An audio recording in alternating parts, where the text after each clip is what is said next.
ಕನ್ನಡ ಶಾಲೆಗಳಿಗೂ ಕೂಡ ಈ ಮಕ್ಕಳು ದುಡ್ಡು ಕೊಟ್ಟು ಪುಸ್ತಕಗಳನ್ನ ಕೊಂಡ್ಕೊಂತಾರೆ. ನೋಡಿ, ನೀವಂತೂ ಸರ್ಕಾರದ ವತಿಯಿಂದ ಕನ್ನಡ ಶಾಲೆಗಳನ್ನ ಉಳಿಸ್ಲಿಕ್ಕೆ ಸಾಧ್ಯ ಇಲ್ಲ, ಉಳಿಸ್ತಾನೂ ಇಲ್ಲ. ಯಾಕೆ ನೀವಾಗ್ಲೇ ಇಂಗ್ಲಿಷ್ ಶಾಲೆಗಳನ್ನ KPS ಅಂತೇಳಿ ಎಲ್ಲವನ್ನ ಮರ್ಜ್ ಮಾಡಿ ಇಂಗ್ಲಿಷ್ ಮಾಧ್ಯಮವನ್ನ ತೆಗಿತಾ ಇದ್ದೀರಿ.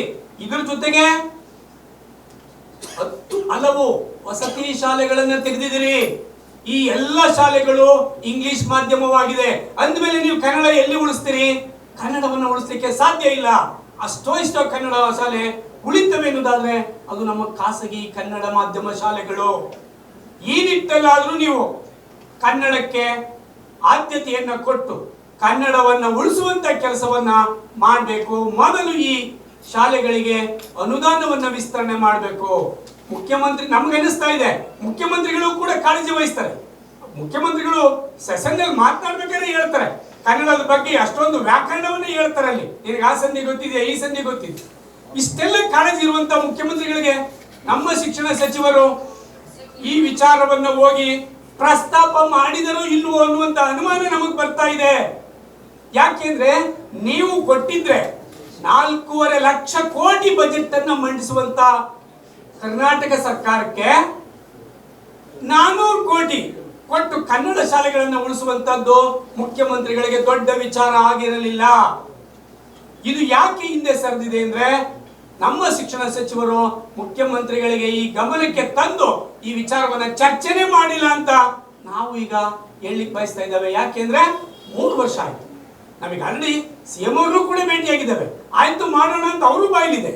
ಆದ್ರೆ ಇವೆಲ್ಲ ಒಂದೆಡೆ ತಳ್ಳಿ ಕೊನೆಗೆ ಯಾವುದು ಸಾಧನೆ ಆಗಿದೆ ಎಲ್ಲ ಶೂನ್ಯ ಆದಾಗ ಮಂತ್ರಿಗಳು ಹೇಳ್ತಾರೆ ಸಾಹಿತಿಗಳ ಕಡೆಗೆ. ಬರ್ಗೂರು ರಾಮಚಂದ್ರಪ್ಪ ಅವರು, ಪುರುಷೋತ್ತಮ್ ಬಿಳಿಮಲಿ ಅವರು, ದೇವನೂರು ಮಹಾದೇವರವರು, ಇವರನ್ನ ಒಂದು ತಂಡ ಇದೆ, ಇವರನ್ನ ನೀವು ಭೇಟಿಯಾಗಿ ಅವ್ರ ಮುಖಾಂತರ ನಮ್ಮ ಬೇಡಿಕೆ ಈಡೇರ್ತದೆ. ಯಾಕೆ ಸ್ವಾಮಿ? ಅಧಿಕಾರ ಇರೋದು ನಿಮ್ಮ ಕೈಗೆ. ನೀವು ಈ ಕೆಲಸವನ್ನ ಮಾಡ್ತಾ ಇದ್ದೇನೆ ಅಂದ್ರೆ ಮುಖ್ಯಮಂತ್ರಿಗಳು ಖಂಡಿತ ಬೇಡ ಅಂತ ಹೇಳೋದಿಲ್ಲ. ಆದ್ರೆ ನೀವು ಸಾಹಿತಿಗಳ ಮೊರೆ ಹೋಗಿದ್ರಿ, ನಮ್ಗೆ ಹೇಳಿದ್ರು ನೀವು ಸಾಹಿತಿಗಳ ಹತ್ರ ಹೋಗಿ. ನಾವು ಹೋಗಿದ್ದೇವೆ, ಸಾಹಿತಿಗಳ ಹತ್ರನೂ ಕೇಳಿದ್ದೇವೆ. ಸಾಹಿತಿಗಳು ಆಗ್ತದೆ, ನಾವು ಮಂತ್ರಿಗಳಿಗೆ ಹೇಳಿದ್ದೇವೆ, ಮುಖ್ಯಮಂತ್ರಿಗೆ ಹೇಳಿದ್ದೇವೆ. ಆದ್ರೆ ಅಧಿಕಾರ ಇರೋದು ಯಾರ ಕಡೆ? ಮಂತ್ರಿಗಳ ಕಡೆ, ಮುಖ್ಯಮಂತ್ರಿಗಳ ಕಡೆ. ಹಾಗಾಗಿ ಈ ಎಲ್ಲವನ್ನ ಒಂದೆಡೆ ಬಿಟ್ಟು ನಿಮಗೊಂದು ಅಂತಿಮ ಅವಕಾಶ ಇದೆ ಕನ್ನಡ ಶಾಲೆಗಳನ್ನ ಉಳಿಸ್ಲಿಕ್ಕೆ. ಏನೀಗೊಂದು ಐತಿಹಾಸಿಕವಾದಂತ ಅಧಿವೇಶನವನ್ನು ನಡೆಸ್ತಾ ಇದ್ರಿ ಬೆಳಗಾವಿನಲ್ಲಿ. ಬರೀ ಚಳಿಗಾಲದ ಅಧಿವೇಶನ ಅಷ್ಟೇ ಇತ್ತು, ಈ ಸಾರಿ ಜೂನಲ್ಲೂ ಕೂಡ ಮಾಡ್ತಾ ಇದ್ರಿ. ಈ ಐತಿಹಾಸಿಕವಾದಂತ ಅಧಿವೇಶನದಲ್ಲಿ ಕನ್ನಡ ಶಾಲೆಗೆ ಅನುದಾನವನ್ನ ಕೊಡುವಂತ ಕೆಲಸವಾದ ಒಂದು ಐತಿಹಾಸಿಕ ನಿಲುವನ್ನ ಇದರಲ್ಲಿ ಕೈಗೊಳ್ಳಿ. ಇದು ನಮ್ಮೆಲ್ಲರ ಒಕ್ಕೊರಲಿನ ಬೇಡಿಕೆಯಾಗಿದೆ. ಯಾಕೆಂದ್ರೆ ಕನ್ನಡ ಉಳಿಬೇಕು. ಪಕ್ಕದ ಮಹಾರಾಷ್ಟ್ರದಲ್ಲಿ ನೋಡಿ, ಕಳೆದ ವರ್ಷದಲ್ಲಿ 9,500 ಕೋಟಿಯನ್ನ ಕೊಟ್ಟರು. ಅದಕ್ಕೆ ಮಹಾರಾಷ್ಟ್ರದಲ್ಲಿ ಅವ್ರ ಭಾಷೆ ಅಭಿಮಾನ, ಆ ಭಾಷೆಗಳು ಬೆಳೀತವೆ. ನಮ್ಮಲ್ಲಿ ಬೆಳೀತಾ ಇಲ್ಲ. ಯಾಕೆಂದ್ರೆ ಸರ್ಕಾರಕ್ಕೆ ಕನ್ನಡದ ಬಗ್ಗೆ ಕಾಳಜಿ ಇಲ್ಲ. ಸರ್ಕಾರಕ್ಕೆ ಕನ್ನಡದ ಬಗ್ಗೆ ಕಾಳಜಿ ಇಲ್ಲದೆ ಅವರೇ ಇಂಗ್ಲಿಷ್ ಮಾಧ್ಯಮವನ್ನ ತೆರೀತಾರೆ ಅಂದ್ರೆ ಕನ್ನಡ ಭಾಷೆ ಉಳಿಸೋರು ಯಾರು? ಕನ್ನಡ ಭಾಷೆ ಬೆಳೆಯೋದು ಹೇಗೆ? ಕೇವಲ ನವೆಂಬರ್ಗೆ ಅಷ್ಟೇ ಉಳ್ಕೊಂಡ್ರೆ ಸಾಕ? ಸಾಧ್ಯ ಇಲ್ಲ. ಸಾಹಿತ್ಯ ಸಮ್ಮೇಳನ ಮಾಡ್ತಾರೆ, ಎಷ್ಟು ಕೋಟಿ ಕಳೆದ ಅವಧಿನಲ್ಲಿ ನಮ್ಮ ಮಂಡ್ಯದಲ್ಲಿ ಮಾಡಿದ್ರು, 30 ಕೋಟಿ ಖರ್ಚು ಮಾಡಿದ್ರು. ಹೆಚ್ಚು ಕಡಿಮೆ ಬೇರೆಲ್ಲ ಖರ್ಚು ವೆಚ್ಚಗಳು ಸೇರಿ 100 ಕೋಟಿ ಆಯ್ತು. ಕನ್ನಡ ಸಾಹಿತ್ಯ ಸಮ್ಮೇಳನ ಮುಗೀತು. ಆದ್ರೆ ನೀವು ಕನ್ನಡ ಶಾಲೆಗಳಿಗೆ ಅನುದಾನ ಕೊಡೋದ್ರಿಂದ ಕನ್ನಡ ಭಾಷೆ ಉಳಿತದೆ, ಬೆಳೀತದೆ ಹೊರತು ನೀವು ಸಾಹಿತ್ಯ ಸಮ್ಮೇಳನ ಮಾಡೋದ್ರಿಂದಾಗ್ಲಿ, ಅಭಿವೃದ್ಧಿ ಪ್ರಾಧಿಕಾರಕ್ಕೆ ಒತ್ತು ಕೊಟ್ಟು ಅವ್ರಿಗೊಂದು ಪದವಿ ಕೊಟ್ಟು ಕಾರ್ಯಕ್ರಮ ಮಾಡೋದ್ರಿಂದಾಗ್ಲಿ ಇಲ್ಲಿ ಕನ್ನಡ ಭಾಷೆಯನ್ನು ಉಳಿಸಲಿಕ್ಕೆ ಸಾಧ್ಯ ಇಲ್ಲ. ಈ ಹಿನ್ನೆಲೆಯಲ್ಲಿ ನವೆಂಬರ್ ತಿಂಗಳಿಗೆ ಅಷ್ಟೇ ನಿಮ್ ಸೀಮಿತವಾಗಿರೋ ಕನ್ನಡವನ್ನ ಬಿಡಿ.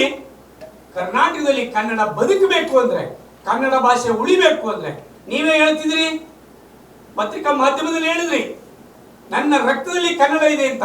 ರಕ್ತದಲ್ಲಿ ಕನ್ನಡ ಇದ್ರೆ ಸಾಲದು ಸ್ವಾಮಿ, ಅದನ್ನ ಮನಸ್ಸಿಗೆ ತಕೊಂಡು ಕಾರ್ಯಗತ ಮಾಡಿ, ಆಗ ಅದು ನಿಮ್ಮ ಹೆಸರಿಗೆ ಉಳ್ಕೊಂಡು. ಬರೀ ನಿಮ್ಮ ಹೇಳಿಕೆ ಏನಾಗಿದೆ? ಬರೀ ಪತ್ರಿಕೆಯಲ್ಲಿ ಅಷ್ಟೇ ಇದೆ, ಮಾಧ್ಯಮದಲ್ಲಿ ಇದೆ, ಅದು ಜಾರಿನೇ ಆಗಲಿಲ್ಲ. ಅಲ್ಲಿಗೆ ಏನಾಗ್ತು? ನೀವು ಬರೀ ಪೇಪರ್ ರೂಲಿ ಹಾಕ್ಬಿಡ್ತೀರಿ. ಪೇಪರ್ ರೂಲಿ ಹಾಕ್ಬೇಡಿ. ಯಾಕೆ ಅಂದ್ರೆ ನೀವು ಎಸ್ ಬಂಗಾರಪ್ಪನವ್ರ ಮಗ, ಅವ್ರು ಎಂತ ಸಾಧನೆ ಮಾಡಿದ್ದಾರೆ ಇವತ್ತಲ್ಲ ಇನ್ನು ಮುಂದೆ 100 ವರ್ಷ ಹೋದ್ರು ಅವ್ರು ಕೊಟ್ಟಂತ ಸಾಧನೆಗಳು ಇವತ್ತು ಶಾಶ್ವತವಾಗಿ ಉಳ್ಕೊಂಡು ಹೋಗಿದಾವೆ. ಆ ಹಿನ್ನೆಲೆಯಲ್ಲಿ ಇದೊಂದು ಕೆಲಸವನ್ನಾರು ನೀವು ಪರ್ಮನೆಂಟ್ ಆಗಿ ಉಳಿಯುವಂತ ಕೆಲಸವನ್ನ ಮಾಡಿ, ಮುಖ್ಯಮಂತ್ರಿಗಳ ಜೊತೆನಲ್ಲಿ ಇದನ್ನ ಮಾತಾಡಿ, ಏನು ಈ ಸೆಷನ್ ಇದೆ, ಅಧಿವೇಶನ ಇದೆ, ಬೆಳಗಾವಿನಲ್ಲಿ ನಡೆಯುವಂತ ಐತಿಹಾಸಿಕ ಅಧಿವೇಶನ ಆ ಜೂನ್ ತಿಂಗಳಲ್ಲಿ ನಡೀತಾ ಇದೆ. ಅದ್ರ ಒಳಗಡೆ ಒಂದು ಕ್ಯಾಬಿನೆಟ್ ಅಲ್ಲೇ ಮುಖ್ಯಮಂತ್ರಿಗಳಿಗೆ ಈ ವಿಚಾರವನ್ನ ಮನವರಿಕೆ ಮಾಡಿ ಕ್ಯಾಬಿನೆಟ್ ಅಲ್ಲಿ ಮಂತ್ರಿ ಈ ತೀರ್ಮಾನವನ್ನ ಕೈಗೊಳ್ಳುವಂತ ಕೆಲಸವನ್ನ ಮಾಡಬೇಕು. ಇದೇನಾದ್ರೂ ನೀವು ಮಾಡಿಲ್ಲ ಅಂದ್ರೆ ಏನು ಮುಂಬರುವ 5ನೇ ತಾರೀಕು ಪರಿಸರ ದಿನ ಇದೆ, ಆ ವಿಶ್ವ ಪರಿಸರ ದಿನ ನಾವು ವಿಶೇಷವಾದಂತ ಒಂದು ಕಾರ್ಯಕ್ರಮವನ್ನ ಹಮ್ಮಿಕೊಂಡು ನಿಮ್ಮ ಮನೆ ಮುಂದೆ ಬರ್ತೇವೆ. ಇಡೀ ರಾಜ್ಯದ ಎಲ್ಲ ಕನ್ನಡ ಶಾಲೆ ಕಾಲೇಜುಗಳ ಆಡಳಿತ ಮಂಡಳಿ, ನೌಕರರು ಮತ್ತು ಶಿಕ್ಷಕರ ಒಕ್ಕೂಟ ಸಂಪೂರ್ಣವಾಗಿ ನಿಮ್ಮ ಮನೆಗೆ ಮುತ್ತಿಗೆಯನ್ನು ಹಾಕ್ತೇವೆ. ಅದು ವಿಶೇಷವಾದಂತ ಕಾರ್ಯಕ್ರಮ ಆಗಿರ್ತದೆ 5ನೇ ತಾರೀಕು.